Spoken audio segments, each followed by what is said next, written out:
어머님이 집을 팔았대요. 남편의 떨리는 목소리가 새벽 5시 전화기 너머로 들려왔다. 김현숙은 잠결에 받은 전화에 정신이 번쩍 들었다. 30년을 살아온 시어머니의 집. 그 넓은 마당이 있던 2층 단독주택을 하루 만에 처분했다니. 무슨 소리예요? 어머님이 왜 갑자기?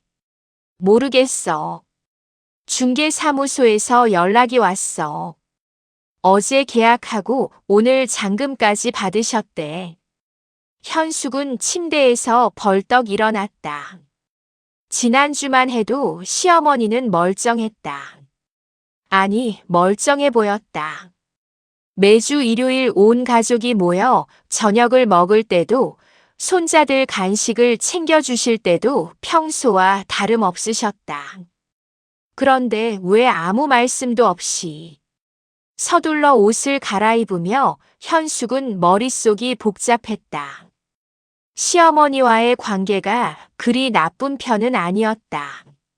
25에 시집 와서 지금까지 부딪힐 때도 있었지만 서로 이해하며 지내왔다고 생각했는데 1시간 후 시어머니 집 앞에 도착했을 때 이미 이삿짐센터 트럭이 대기하고 있었다. 문이 열리고 낯선 젊은 남자들이 가구를 옮기고 있었다. 현숙은 황급히 계단을 올라갔다. 어머님. 거실은 이미 텅 비어 있었다. 30년간 그 자리를 지켰던 장롱도 소파도 식탁도 모두 사라지고 있었다. 시어머니는 창가에 홀로 서서 바깥을 바라보고 계셨다. 70이 넘은 등이 유난히 작아 보였다. 어머님, 이게 무슨 일이세요? 시어머니가 천천히 고개를 돌렸다. 그 얼굴에는 예상과 달리 평온함이 있었다. 왔구나. 미안하다. 말 안 하고. 말씀을 하셔야죠. 이렇게 갑자기. 말하면 너희가 말렸을 거 아니냐. 시어머니의 목소리는 담담했다. 마치 오래전부터 준비해온 일인 것처럼. 현숙은 그제야 시어머니 손에 들린 서류 봉투를 보았다. 이게 뭐예요? 은행 통장이랑 부동산 서류. 다 정리했다. 현숙은 서류 봉투를 받으며 손이 떨렸다. 시어머니는 정말로 모든 걸 정리하신 거였다. 30년의 삶을, 추억을, 가족과의 시간을 단 하루 만에. 어머님, 어디 가시려고 이러세요? 새로 시작하려고. 시어머니의 눈빛에 묘한 결연함이 서려 있었다. 현숙은 이해할 수 없었다. 새로 시작한다니. 70이 넘은 나이에 무엇을 새로 시작한다는 건지. 어머님, 혹시 어디 편찮으신 거예요? 병원 가보셨어요? 시어머니가 고개를 저었다. 아니다. 건강해. 그냥. 이제 내 인생 좀 살고 싶어서. 그 말에 현숙은 할 말을 잃었다. 내 인생을 살고 싶다니. 평생 가족을 위해 살아온 사람이 70이 넘어서 하는 말치고는 너무 쓸쓸했다.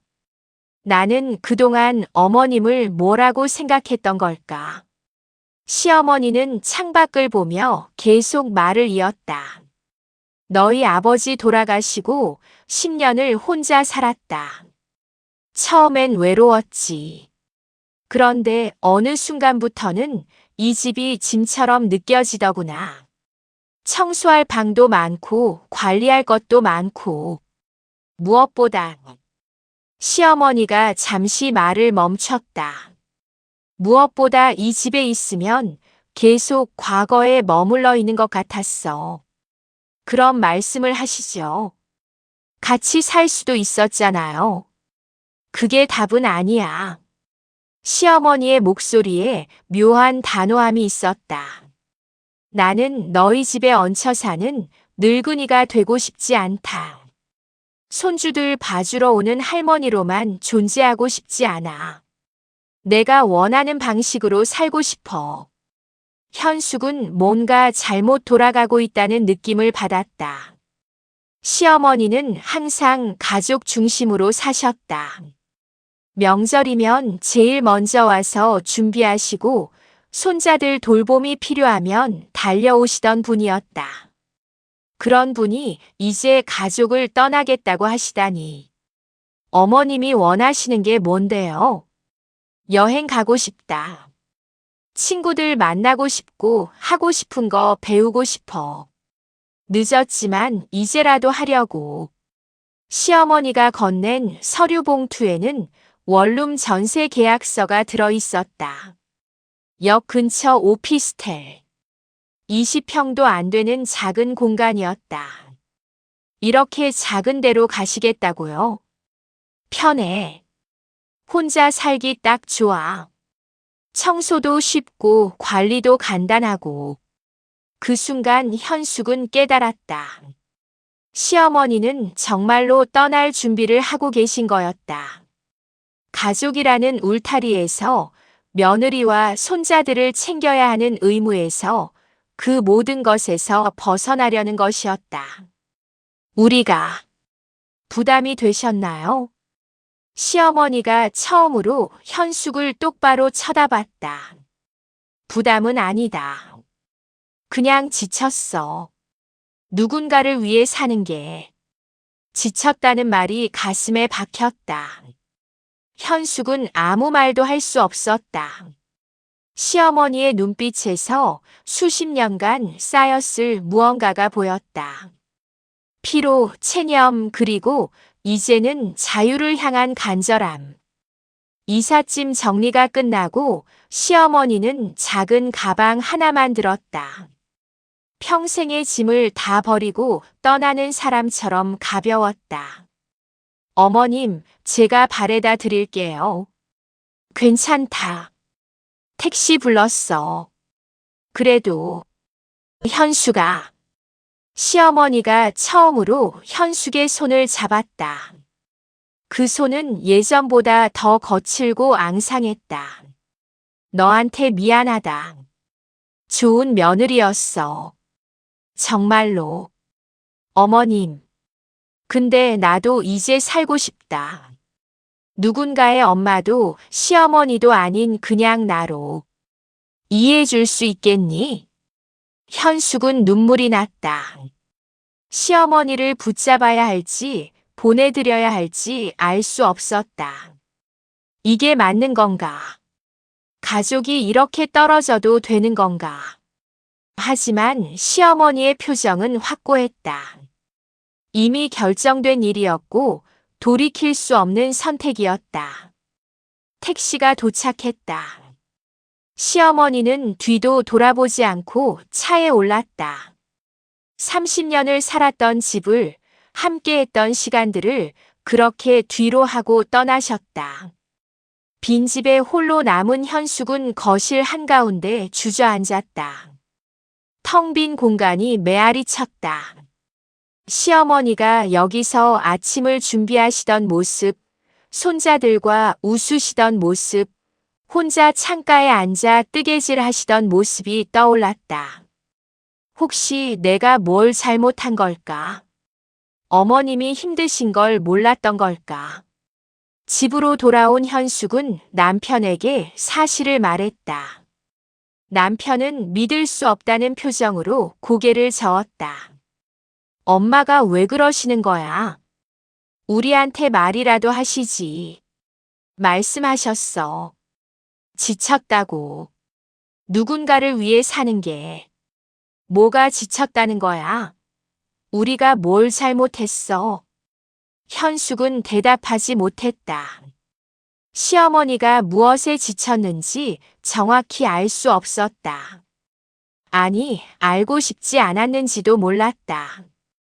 어쩌면 우리 모두가 당연하게 생각했던 것들이 시어머니에게는 무거운 짐이었을지도. 그날 밤 현숙은 잠을 이루지 못했다. 시어머니의 마지막 표정이 자꾸 떠올랐다. 슬프지도 후회스럽지도 않은 그 담담한 얼굴. 마치 오랜 여행을 떠나는 사람처럼 홀가분해 보였던 그 눈빛. 일주일이 지났다. 시어머니에게서는 아무 연락이 없었다. 현숙은 몇 번이나 전화를 걸까 망설였지만 결국 누르지 못했다. 어머님이 원하시는 게 거리였을지도 몰라. 그러던 어느 날 동서에게서 전화가 왔다. 시동생의 아내였다. 언니, 어머님 연락 받았어요. 아니, 왜? 이상한 사진을 보내셨어요. 제주도에서 승마하는 사진이요. 현숙은 깜짝 놀라 메시지를 확인했다. 정말로 시어머니가 보낸 사진이 있었다. 말 위에 올라탄 시어머니는 환하게 웃고 계셨다. 70평생 한 번도 본 적 없는 그런 표정이었다. 언니, 어머님 괜찮으신 거 맞죠? 글쎄, 모르겠어. 사진 아래 짧은 메시지가 있었다. 오늘 처음 타봤다. 무섭지 않더라. 그게 전부였다. 안부를 묻지도 가족을 그리워하지도 않았다. 그저 자신의 일상을 담담하게 전하는 것뿐이었다. 며칠 후에는 또 다른 사진이 왔다. 바다를 배경으로 찍은 사진이었는데 시어머니 옆에 낯선 여자들이 함께 있었다. 같이 여행 왔어. 노인 대학에서 만난 친구들이야. 현숙은 그제야 알았다. 시어머니는 이미 새로운 삶을 시작하셨다는 것을. 우리가 모르는 사이에 친구도 만드시고 하고 싶은 것도 찾으셨다는 것을. 나는 어머님에 대해 뭘 알고 있었을까? 25에 시집 와서 지금까지 현숙은 시어머니를 그저 남편의 어머니로만 봤다. 명절에 모시고 생신에 선물 드리고 아플 때 병원 모시는 게 전부였다. 시어머니가 무엇을 좋아하시는지, 무슨 꿈이 있으신지, 어떤 삶을 살고 싶으신지 한 번도 물어본 적이 없었다. 현숙은 10년 전 시아버지 장례식을 떠올렸다. 장례를 치르고 집에 돌아온 시어머니는 울지 않으셨다. 그저 묵묵히 집안일을 하시고 손자들을 돌보셨다. 현숙은 그때 생각했다. 어머님은 강하신 분이야. 하지만 지금 생각해보니 그게 아니었다. 강한 게 아니라 무뎌진 것이었다. 평생을 누군가를 위해 살다 보니 자신의 감정조차 돌보지 못하게 된 것이었다. 아니, 돌볼 시간이 없었던 것이었다. 엄마, 할머니 언제 와? 막내 아들이 물었다. 할머니 바쁘셔서 당분간 못 오신대. 왜? 할머니 우리 싫어하셨어? 아니야. 할머니는 너희 제일 좋아하셔. 한 달이 흘렀다.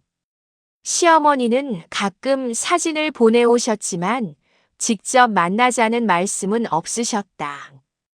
현숙은 점점 불안해졌다. 정말 이대로 멀어지는 걸까? 어느 토요일 오후 현숙은 용기를 내어 시어머니가 사신다는 오피스텔을 찾아갔다. 초인종을 누르자 시어머니가 문을 열었다. 예상과 달리 반갑게 맞아주셨다. 어머님 괜찮으세요? 그럼 들어와.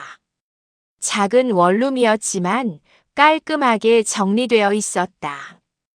벽에는 여행 사진들이 붙어 있었고 책상 위에는 영어 교재가 놓여 있었다.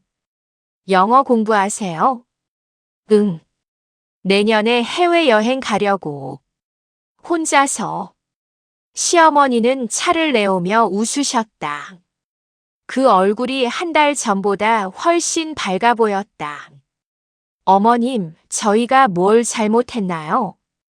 현숙은 참았던 말을 꺼냈다. 잘못한 거 없어. 그런데 왜 이렇게 멀리 가신 거예요? 시어머니가 한숨을 쉬었다. 멀리 간 게 아니야. 그냥 돌아온 거지. 나한테로. 무슨 말씀이세요? 현수가, 나는 20살에 결혼했다. 시집살이 10년 하고 애들 키우고 남편 뒷바라지하고 살았어. 그러다 남편 떠나보내고 10년을 또 혼자 버텼지.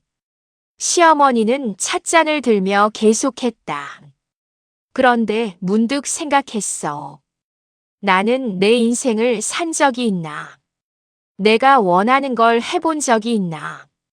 그랬더니 아무것도 없더라. 70년을 살았는데 내 것이라곤 하나도 없었어. 현숙은 가슴이 먹먹해졌다. 너희가 나쁜 건 아니야. 착한 아들, 며느리들이지. 손주들도 예쁘고. 근데 그게 다가 아니잖아. 나도 내 삶이 있어야 하는 거 아니겠니? 저희랑 함께 계시면서 하셔도 되는데. 안 돼.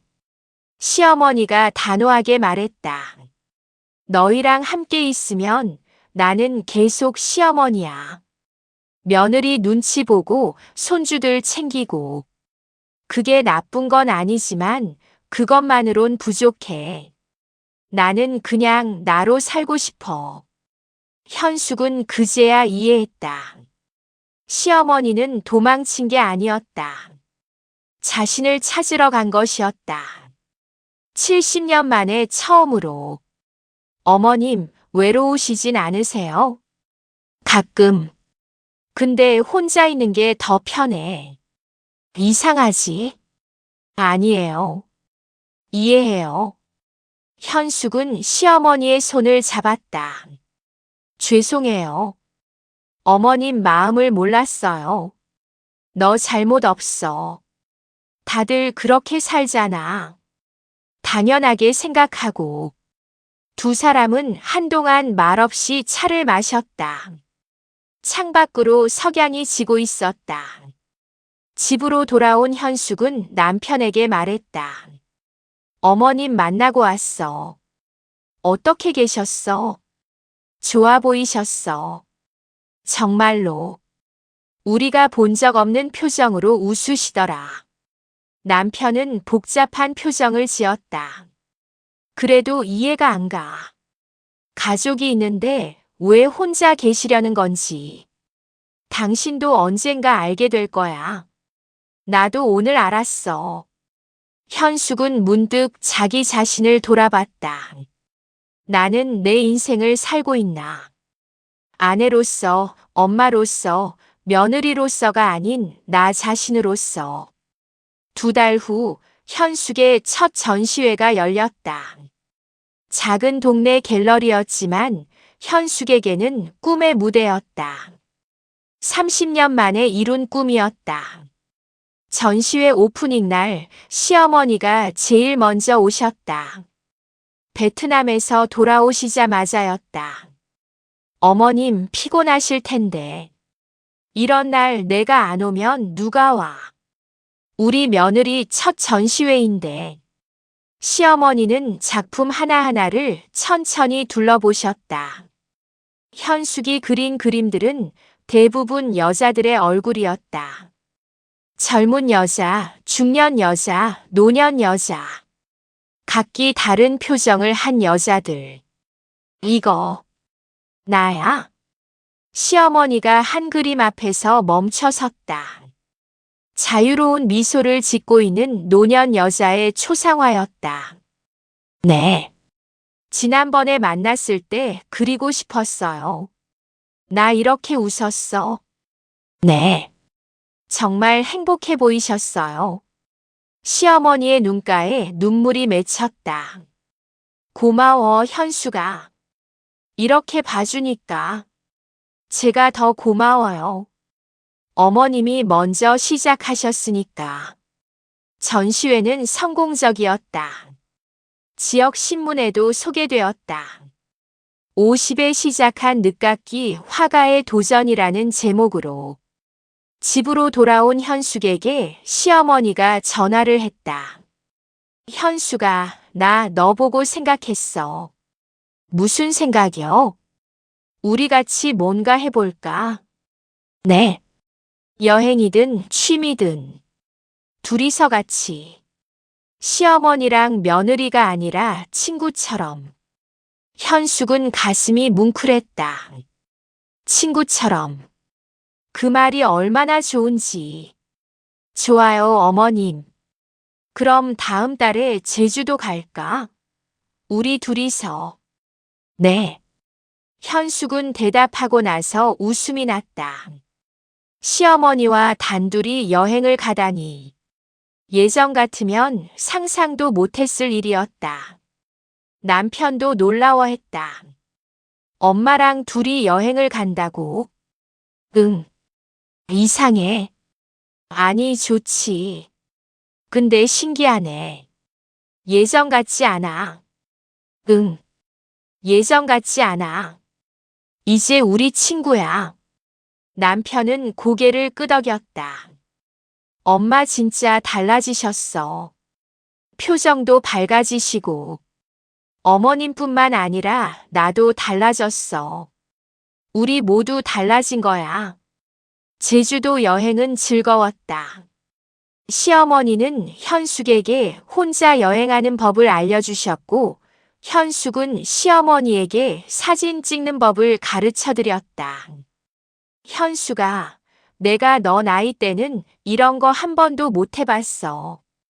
지금 하시잖아요. 그래. 늦었지만 지금이라도 해서 다행이야.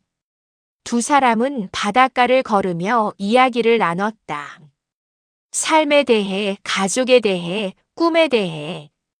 어머님, 다음엔 어디 가고 싶으세요? 글쎄.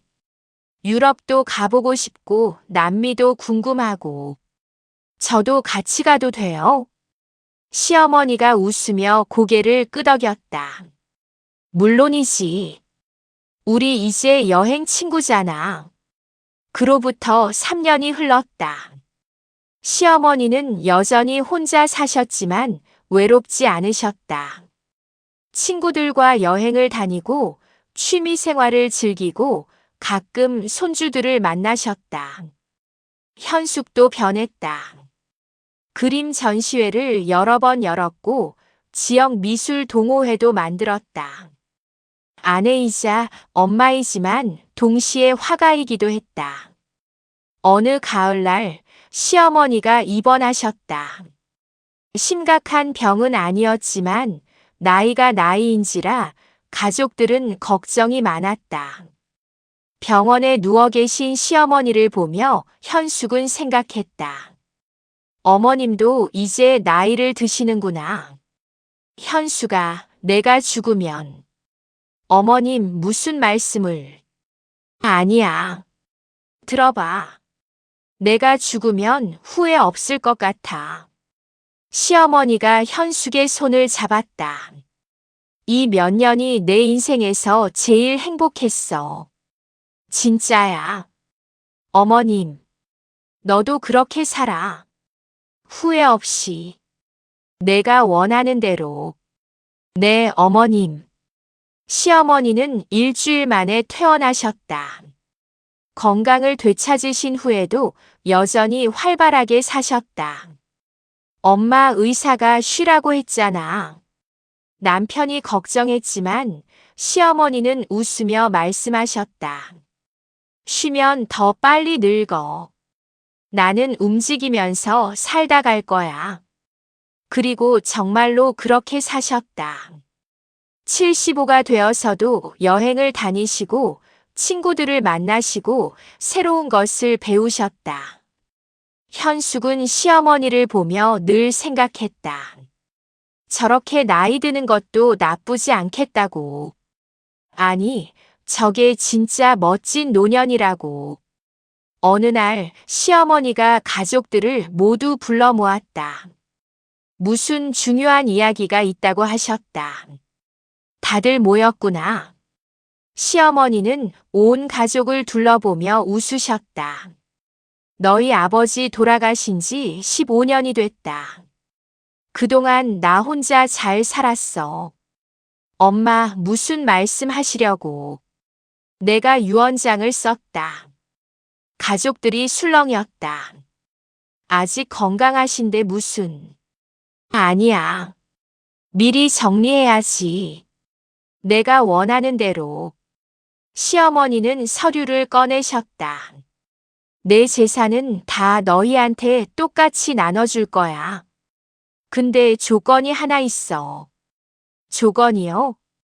너희도 각자 하고 싶은 거 하면서 살아라. 가족 때문에, 의무 때문에 참지 말고. 시어머니의 눈빛이 진지했다. 나처럼 70이 되어서 시작하지 말고 지금부터 너희 인생 살아라. 현숙은 눈물이 났다. 시어머니의 마지막 가르침이었다. 네, 어머님. 약속할게요. 그날 밤 현숙은 남편에게 말했다. 당신도 하고 싶은 거 있어? 나? 응. 당신도 꿈 있잖아. 옛날에 기타 배우고 싶다고 했잖아.